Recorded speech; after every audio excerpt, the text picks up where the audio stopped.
ತಿರುಪತಿಗೆ ದಿನವೂ ಲಕ್ಷಾಂತರ ಜನ ಭಕ್ತರು ಭೇಟಿ ಕೊಡ್ತಾರೆ. ನಮ್ಮ ದೇಶ ಅಲ್ಲದೆ ವಿದೇಶಗಳಿಂದಲೂ ಭಕ್ತರ ದಂಡು ಶ್ರೀನಿವಾಸನನ್ನ ಕಣ್ತುಂಬಿಕೊಳ್ಳುವುದಕ್ಕೆ ಇಲ್ಲಿಗೆ ಬರ್ತಾರೆ. ಅದರಲ್ಲೂ ಜನವರಿ 10 ರಿಂದ ಜನವರಿ 19ರವರೆಗೆ ವೈಕುಂಠ ದ್ವಾರ ತೆರೆಯಲಿದ್ದು ಭಕ್ತಾದಿಗಳು ತಿಮ್ಮಪ್ಪನ ದರ್ಶನ ಪಡೆಯುವುದಕ್ಕೆ ಬರ್ತಾರೆ. ಇಂತಹ ಹೊತ್ತಲ್ಲೇ ತಿರುಪತಿಯಲ್ಲಿ ಕನ್ನಡಾಂಬೆಗೆ ಅಪಮಾನ ಮಾಡಲಾಗಿದೆ. ಹೇಗೆ ಅಂದ್ರೆ ಕರ್ನಾಟಕ ರಿಜಿಸ್ಟ್ರೇಷನ್ ಗಾಡಿ ಮೇಲೆ ಯೆಲ್ಲೋ ರೆಡ್ ಬಣ್ಣದಲ್ಲಿ ಸ್ಟಿಕ್ಕರ್ ಇತ್ತು.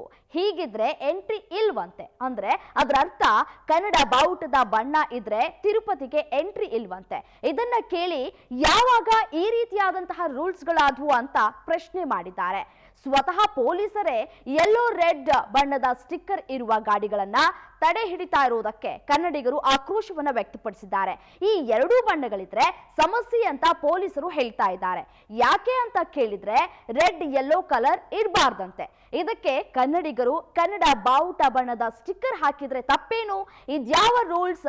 ಟಿಟಿಡಿಯಿಂದ ಕನ್ನಡಕ್ಕೆ ಅಪಮಾನ ಮಾಡಲಾಗ್ತಾ ಇದೆ ಅಂತ ಆಕ್ರೋಶಗಳು ವ್ಯಕ್ತವಾಗ್ತಾ ಇದೆ. ಕೂಡಲೇ ಪೊಲೀಸ್ ಅಧಿಕಾರಿಗಳು ಕ್ಷಮೆ ಕೇಳಬೇಕು ಅಂತ ಆಗ್ರಹಿಸಲಾಗ್ತಾ ಇದೆ. ಸದ್ಯ ಕನ್ನಡಿಗರಿಗೆ ಅಪಮಾನ ಮಾಡಿರುವಂತಹ ವಿಡಿಯೋ ಸಾಮಾಜಿಕ ಜಾಲತಾಣದಲ್ಲಿ ವೈರಲ್ ಆಗಿದೆ.